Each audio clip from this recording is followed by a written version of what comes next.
감사합니다. 오늘 또 하나님이 주시는 귀한 말씀을 통해서 오늘은 믿음에 대해서 말씀을 드리려고 합니다. 먼저 하나님의 그 말씀부터 본문을 읽어드리겠습니다. 요한복음 12장 37절에서 43절까지 내용입니다. 예수께서 이 말씀을 하시고 그들을 떠나가서 숨으시니라. 이렇게 많은 표적을 그들 앞에 행하셨으나 그를 믿지 아니하니 이는 선지자 이사야의 말씀을 이루려 하심이라. 이루시되 주여 우리에게서 들은 바를 누가 믿었으며 주의 팔이 누구에게 나타났나이까 하였더라. 그들이 능히 믿지 못한 것은 이 때문이니 곧 이사야가 다시 일렀으되 그들의 눈을 멀게 하시고 그들의 마음을 완고하게 하셨으니 이는 그들로 하여금 눈으로 보고 마음으로 깨닫고 돌이켜 내게 고침을 받지 못하게 하려 함이라 하였음이었더라. 이사야가 이렇게 말한 것은 주의 영광을 보고 주를 가리켜 말한 것이라. 그러나 갈릴리 중에도 그를 믿는 자가 많되 바리새인들 때문에 드러나게 말하지 못하니 이는 출교를 당할까 두려워함이라. 그들은 사람의 영광을 하나님의 영광보다 더 사랑하였더라. 아멘. 사랑하는 우리 성도 여러분, 인간이 살아가는 이 세계에서 가장 소중하고 값진 것이 뭐라고 생각이 됩니까? 성경은 그것을 믿음이라고 말합니다. 성경 말씀 속에는 믿음이 금은 보화보다 더 소중하다, 그렇게 말씀합니다. 그런데 정작 예수님을 믿는다고 하는 우리 성도들도 이 믿음이 얼마나 소중한지를, 그 가치를 잘 모르고 사는 분들이 많은 것 같습니다. 오늘 우리는 이 본문 말씀을 통해서 믿음이 얼마나 소중한지를 깨닫고 우리가 믿음을 가지고 살아간다면 우리는 믿음 때문에 하나님 앞에 감사하면서 사셔야 됩니다. 그런데 오늘 우리가 읽은 이 37절의 말씀을 보면 예수님께서 세상에 오셔가지고 유대인들 앞에서 많은 표적을 그들 앞에 행하였다, 그렇게 합니다. 그런데 그 많은 표적 중에 몇 가지만 말씀을 드린다면 예수님은 물로서 포도주를 만들으셨습니다. 그리고 소경의 눈을 뜨게 하십니다. 그리고 안전병이를 일어나 걷게 하셨습니다.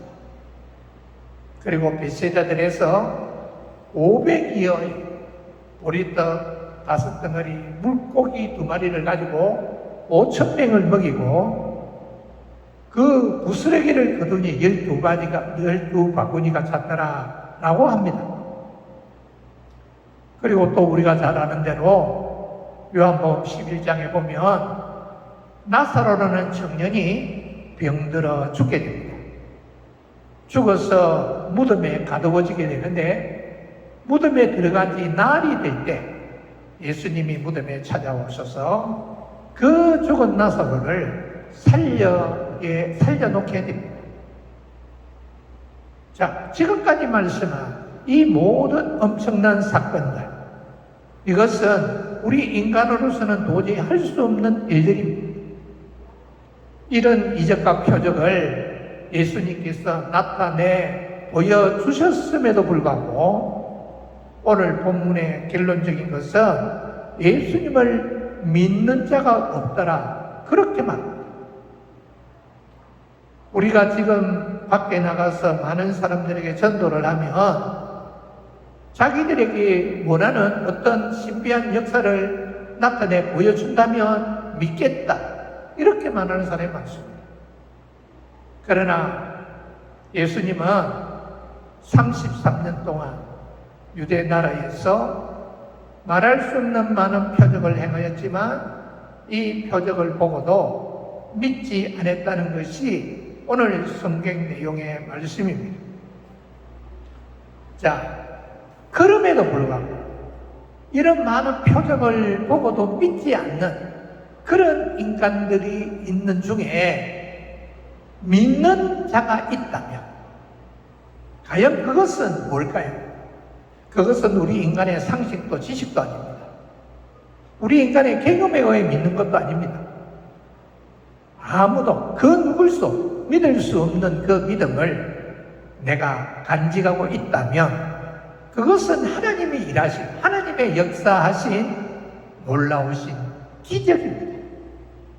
그래서 우리가 믿는 성도들이 오늘 또 우리가 변함없는 믿음 속에 산다면 우리는 하나님의 기적 속에 살아가는 겁니다. 죽은 자가 살아나는 게 기적이 아니고 하늘에서 놀라운 불덩어리가 떨어지는 것이 기적이 아닙니다. 믿을 수 없는 우리 인간, 그런 우리들이 예수님을 믿고 신앙으로 살아가고 있다면 우리는 날마다 하나님의 은혜 속에, 기적 속에 살고 있다는 걸 여러분 아시고, 우리의 믿음은 결코 가소평가해서는 아니 됩니다. 우리는 하나님이 우리를 사랑해 주시는 사랑의 품 속에서 살아가고 있는 것이고 하나님의 능력 속에 살아가고 있는 겁니다. 그래서 오늘은 믿음에 대해서 두 가지만 여러분들에게 말씀을 드리려고 합니다. 도대체 믿음이라는 것은 어떤 것일까? 동그란 것일까? 아니면 길쭉한 것일까? 믿음은 우리의 가슴이 뜨거운 것일까? 그런 것이 아닙니다. 성경에 보면 믿음이란 하나님을 아는 지식이다, 그렇게 했습니다. 그래서 우리가 하나님을 안다는 것을 성경에서는 뭐라 하느냐? 이것을 다른 말로는 생명이라 합니다. 생명.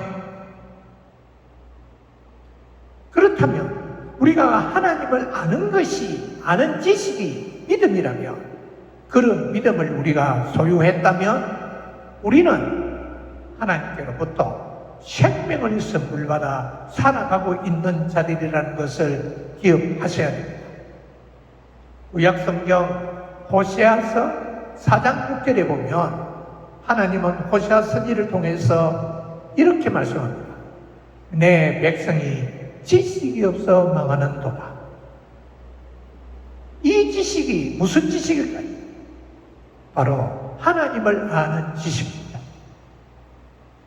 오늘 우리는 그래서 하나님을 안다는 것, 그게 바로 믿음이고, 하나님만 아는 지식이 하나님이 선물로 준 믿음을 받은 자만이 하나님을 알 수 있다라는 말이 됩니다. 그런데 우리는 하나님을 아는 지식이란 우리는 좀 단순하게 생각해야 합니다. 이 아는 지식은 아버지를 아들로서 아는 걸 말합니다. 아버지와 아들, 여기에 가장 소중한 것은 뭘까요? 그것은 바로 신뢰입니다. 세상에서 어느 누구도 신뢰하지 않아도 그 아들만은 신뢰하게 됩니다. 그리고 신뢰를 하는 것은 곧 만족을 말합니다. 그러니까 아들이라면, 그 아버지의 자녀라면 아버지와의 관계 속에서 내가 아버지를 아는데 어떤 지식적으로, 고차원적으로 무언가를 생리적으로 안다, 그런 뜻이 아니라 그냥 그분이 신뢰해지는을 말합니다. 그리고 그 아버지라는 그분을 그냥 만족하는 겁니다. 아버지가 계시는 것, 내 곁에 있는 것, 그걸로 만족하는 것. 이거를 우리는 아들로서 아버지를 안다라고 말할 수 있습니다. 우리가 성경에 보면 어린아이와 같이 되지 못하면 천국에 못 간다. 이런 말씀을 합니다. 어린아이라는 게 도대체 뭘까요? 어린아이가 어떻게 하는 것을 예수님은 우리에게 보여주기 위해서 어린아이같이 되라고 했습니다. 어린아이는 엄마를 신뢰합니다. 그리고 그 어린아이는 엄마로서 만족합니다. 엄마를 신뢰하기 때문에 엄마가 없으면 안 됩니다. 엄마가 있으면 그 아이는 모든 염려와 걱정이 끝납니다. 왜? 엄마로 만족하기 때문에. 이것을 아는 지식이라고 말하는 겁니다. 그 어린아이 마음이 뭔가 우리가 숫자적으로 설명할 수는 없지만 그 아이 마음속에 엄마에 대한 신뢰는 누구보다도 뜨거운 겁니다. 그래서 엄마만 있으면 그 아이는 안심하게 되고 행복하게 되는 겁니다. 이런 것을 성경은 말하기를 믿음이라고 합니다. 오늘 우리가 진실로 예수를 믿는 성도가 믿음이 있는 자라면 우리는 이 세상의 어떤 것보다 내가 믿는 예수 그리스도를 신뢰하여야 됩니다. 세상 사람들이 다 외면하고 그를 버릴지라도 나만은 그분을 신뢰해야 합니다. 신뢰하라는 어떤 권유에 의해서 신뢰해야 되는 게 아니라 나도 모르게 그분이 믿어지고 신뢰해 내는 겁니다. 그리고 그 신뢰는 예수로 만족하게 됩니다.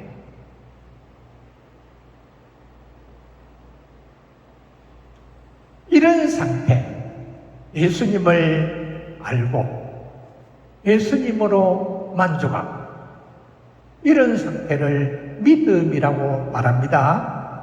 그리고 또 우리가 한 가지 더 알아야 될 게 있습니다. 우리가 예수님을 알게 되면 자연적으로 알아지는 게 있습니다. 그게 뭐냐면 죄라는 겁니다. 죄.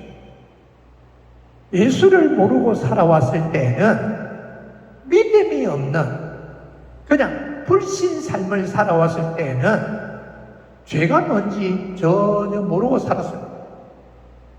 죄라고 하면 우리가 어떤 행동으로 나쁜 짓을 했을 때 윤리와 도덕적으로 잘못을 했을 때 그런 거를 진 줄만 알았습니다. 그러나 내가 예수를 알게 되고 예수를 아는 지식을 가지고 진정한 믿음을 가지고 살아가는 자는 죄가 뭐냐를 알게 됩니다. 여러분, 죄가 뭘까요? 죄라는 것은 바로 나 자신입니다. 성경은 죄를 저 길거리에 굴러다니는 어떤 이런 것들을 죄라고 말하고 있지 않습니다. 죄는 우리의 자신입니다. 인간인 내가 십자가 앞에 와서 섰을 때만 비로소 내 자신이 죄라는 것을 발견하게 됩니다. 오늘 여러분들이 교회에 나와서 우리가 수없는 목사님들의 설교를 듣고 성경을 읽고 믿음으로 사노라 하면서 과연 우리가 죄가 뭐라는 걸 알고 계십니까? 죄를 발견하고 확인해 보셨습니까? 그리고 그 죄가 바로 다른 것이 아니라 나 자신이 죄라는 것을 알았던 겁니다. 우리는 내가 죄라는 것을 발견하고 깨달을 때만 내 마음에서 통곡이 쏟아져 나옵니다. 가슴을 치게 됩니다. 왜? 하나님이 가장 미워하는 것은 죄이기 때문에 이 죄를 안고는 하나님 앞에 나아갈 수가 없기 때문입니다. 그러니 우리는 이 죄를 발견했는데 이 죄를 어떻게 처리를 해야 되겠습니까? 어떻게 용서를 받아야 되겠습니까?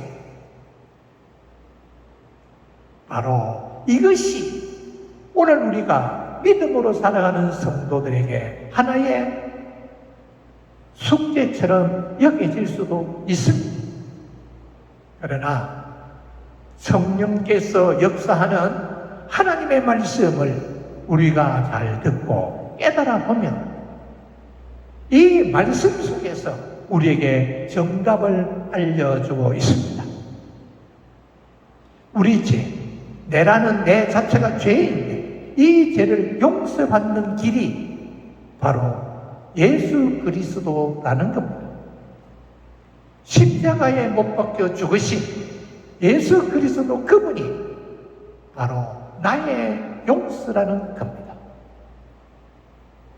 우리는 용서를 받기 위해서 피땀 흘려서 어떤 공로를 쌓아가는 것 아닙니다. 옛날에 유명하였던 루트라고 하는 사람은 천주교의 진부였습니다. 그 사람이 종교 개혁을 하기 전에 자기 죄를 용서를 받기 위해서 하나님의 천사가 예수님께서 심판을 받기 위해서 빌라도 앞으로 걸어서 올라간 그 계단을 들어서 로마에 옮겨놨다는 겁니다. 그래서 그때 루터는 그 계단을 수많은 성도들이 기어서 올라가는 겁니다. 왜? 용서받기 위해서. 그래서 루터도 죄를 용서받기 위해서 그 계단을 기어 올라가는데 중간쯤 올라가다가 그에게서 귀에 들려오는 소리를 듣게 됩니다.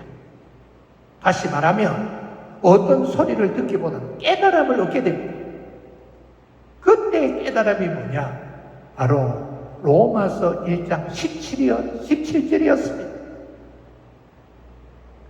로마서 1장 17절에는 오직 의인은 믿음으로 산다. 이렇게 되어 있습니다. 루터는 자기 자신이 그 계단을 열심히 무릎으로 기어 올라가야만 죄를 용서받고 구원받을 줄 알았는데 그런 자기의 노력과 행위에 의해서가 아니라 예수 그리스도를 믿음으로 구원된다는 것을 깨닫고 그 자리에서 벌떡 일어나 기어 올라가던 계단을 걸어서 내려왔다고 합니다. 그리고 루터는 그때부터 믿음으로 구원받는다는 그 말씀을 중심에서 종교 개혁을 일으킵니다. 그래서 그것이 바로 오늘 우리 개신교 출발입니다. 우리 사랑하는 성도 여러분, 우리는 성령께서 역사하시는 이 하나님의 말씀을 제대로 이해하고 깨닫게 되면 나를 용서해 주시는 것, 그것은 내 노력이 아니라 예수 그리스도 그분 십자가에 피 흘려 돌아가신 그 예수가 바로 나의 용서라는 걸 알게 됩니다. 그리고 예수는 용서로 끝나는 것 아닙니다. 예수는 바로 나의 의가 됩니다. 의라는 말은 뭘까요? 하나님이 보시기에 좋은 상태, 아름다운 상태, 사랑하는 상태, 그거를 의라고 합니다. 지금까지는 우리는 죄를 가지고 죄를 안고 살았기 때문에 하나님 앞에 나아갈 수 없는 흉악한 죄인이었습니다. 그런데 이제 예수의 피로 죄를 용서받고 난 이후에 하나님은 우리를 아름답게 보십니다. 사랑하는 아들로 보십니다. 그것을 성경은 의라고 말합니다. 그리고 또 한 가지 중요한 것이 있습니다. 그게 뭐냐면 바로 예수는 우리의 생명입니다. 자, 지금 제가 말씀드린 이 세 가지를 우리가 한번 종합해서 생각해 보신다면 예수는 나의 용서요, 그분은 나의 의가 되요, 그분은 바로 나의 생명입니다. 오늘 우리 인간들은 세상에 태어났을 때 허물과 죄를 안고 태어납니다.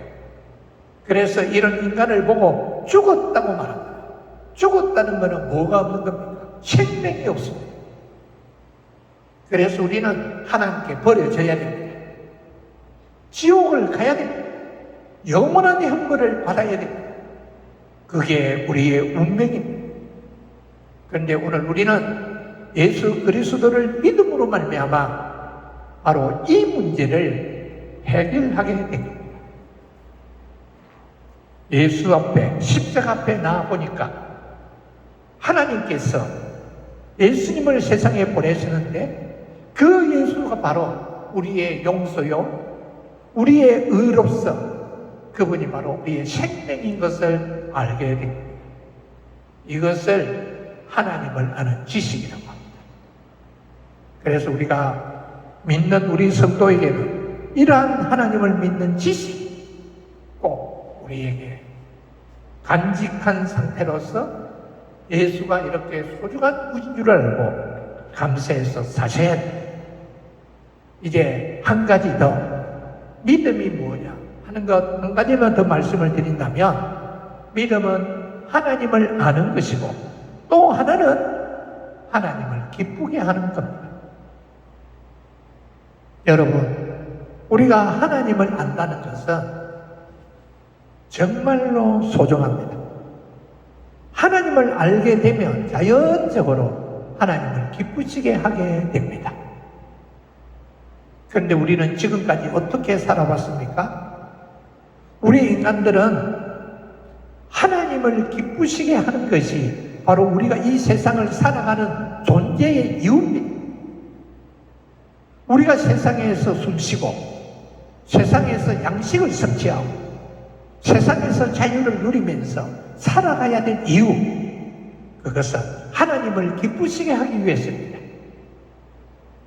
그런데 오늘 우리는 어떻게 살아오셨지요? 우리는 나를 기쁘게 하기 위해 살아왔습니다.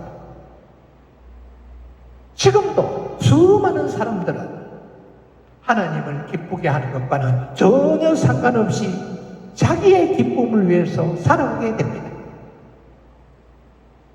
오늘 우리가 성경에 보면 어떤 이야기가 나옵니까? 이 12장 42절 43절을 보면 이렇습니다. 제가 읽어볼게요. 그러나 갈리 쪽에도 그를 믿는 자가 많되 바리새인들 때문에 드러나게 말하지 못하니 이는 출거를 당할까 두려워함이라.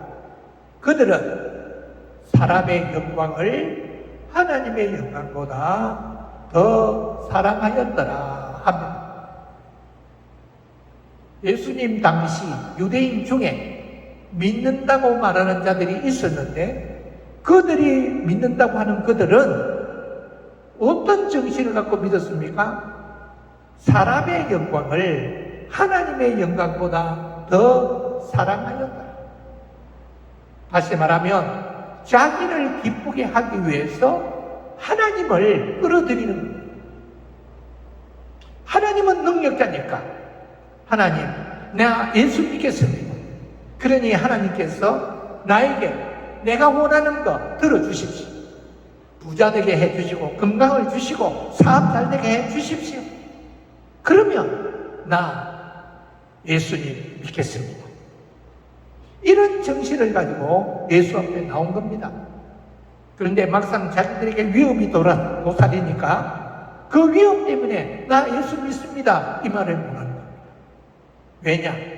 그들은 사람의 영광을 하나님의 영광보다 더 사랑하였기 때문입니다. 이들은 실제적으로 자기들을 기쁘게 하기 위해 사는 자지 하나님을 기쁘게 하기 위해 사는 자가 아닙니다. 오늘 우리가 믿음이라는 것은 하나님을 기쁘게 하기 위해 사는 겁니다. 나를 위해서가 아닙니다. 예수님은 나를 살리기 위해서 십자가에 버려졌습니다. 살이 찢고 피를 흘렸습니다. 그리고 나를 죄를 용서를 해서 하나님을 만나게 했고 내게 생명을 선물하셨습니다. 이렇게 엄청난 은혜와 사랑을 받았는데 우리가 그 예수를 어떻게 사랑하겠습니까? 바로 성령께서 내 마음을 감화하실 때, 나에게 힘을 주실 때 우리는 그 은혜를 깨닫고 내 생명 다하여 예수를 사랑하게 됩니다. 바로 이런 자는 자기를 기쁘게 하기 위해 사는 것이 아니라 하나님을 기쁘시게 하기 위해서 살아가게 됩니다. 이런 성도를 믿음을 가진 믿음의 사람이라 이렇게. 그런데 오늘 우리는 이 본문처럼 본문에 나타난 유대인들은 그 당대에 하나님을 가장 잘 믿는다고 하는 자들입니다. 대제사장, 서기관, 바리새인, 이 모든 장로들, 이들은 하나님을 잘 믿는다고 말은 했지만 사실은 하나님보다는 자기를 더 사랑하여 하나님보다는 자기를 기쁘게 하면서 살았기 때문에 이들은 믿는 자가 아니었습니다. 예수님의 이름을 이용하는 하나의 미신자였습니다. 오늘 우리는 이러한 어리석은 자가 되지 말고 이제는 예수 그리스도를 알았으니 하나님을 기쁘시게 하기 위해서 나 자신을 버리고 주님만을 바라보고 살아가는 그런 성도들이 되어지기를 주의 이름으로 기원합니다.